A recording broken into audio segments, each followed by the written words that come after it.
feeling? We'll see. I've got 20 pounds on the dome for just a test pass. Probably let out pretty early, maybe before the X, depending on how it feels.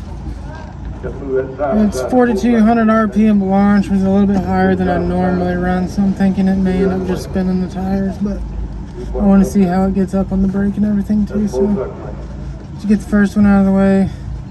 They've got some shootout tonight, so I'm not sure how many passes we'll get, but get in early and then hopefully get out early so we can spend more time in the truck.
Done a lot of filming tonight, but it hasn't been a very good night. No, first pass, found out it doesn't like leaving in second. So I'm gonna try it again, but leave a little bit harder. Just losing cam and crank signal and pops. So now I'm going back to just the first gear launch. It's only gonna be like 20 pounds of boost. And hopefully it'll go this day to be. We haven't even made it past to the 8th mile on the power yet, so a little bit disappointing. These turbos are a lot harder to get spooled up, so it's making it a little bit more difficult too.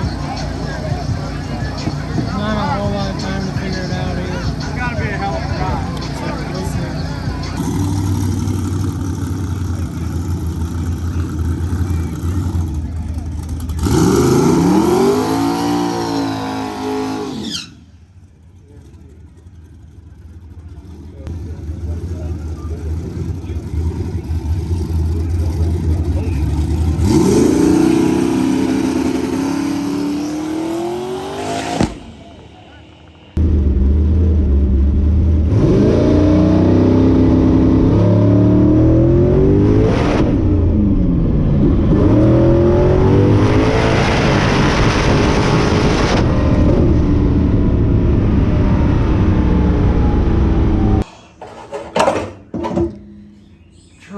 To determine where all this metal is coming from.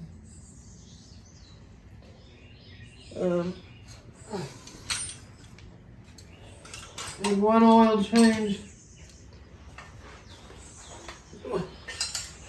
Did one oil change and found some metal, like a little bit. I thought it wasn't a ton, so I was okay with running it.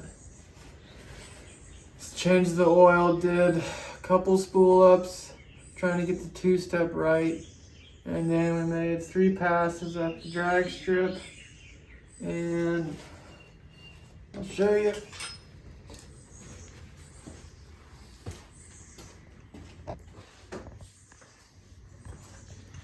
We've got a lot of metal, a bunch of the little stuff. Yeah, I mean, it's not good at all, but it's passable. But when you start seeing like those slivers, that's something big's going on. Like, look at this little guy. Got like a bearing delaminating. something. So, pulled the pan, and I'm probably gonna take off the rod cap. And if I see a bunch of material missing, I'm gonna try roll some bearings in there on the rod side. I guess I could pull a cap. It would be harder to roll a main bearing in there. I've never done any of this in the car like this. I think I've done a rod bearing on something like an old, I think it was on an old L28 out of the 240. It worked, but it's definitely not ideal. And that engine was just a regular daily driver. We wasn't making any power with it, so I don't know. Alright, I'm under here. Hope y'all can see this. Really hard for me to tell. Anyways, I am pulling rod cap number 3.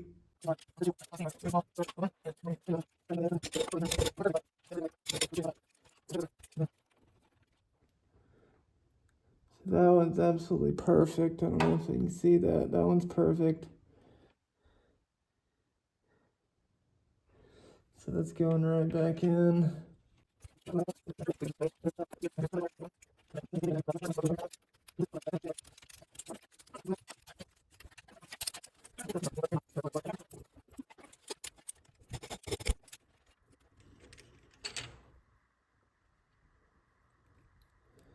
That one looks great as well. So I don't know where that metal's coming from. So last week we were at the track at Carolina. We found out that we had a reluctor wheel issue. Also found that we had some metal in the oil. The metal in the oil looks like it's coming from the oil pump. Not being quite aligned correctly. The crank where the bottom gear goes on is rubbing the casting mark on the inside of the pump. I got a little picture of it. You can kind of see where it's got that little bit of material removed. Anyways, that's an easy fix. The reluctor wheel is not an easy fix. It's inside the engine. It's possible to weld it. A little picture. You can see where it's tapped by a grinding wheel from someone who balanced the crank. It happens, I guess.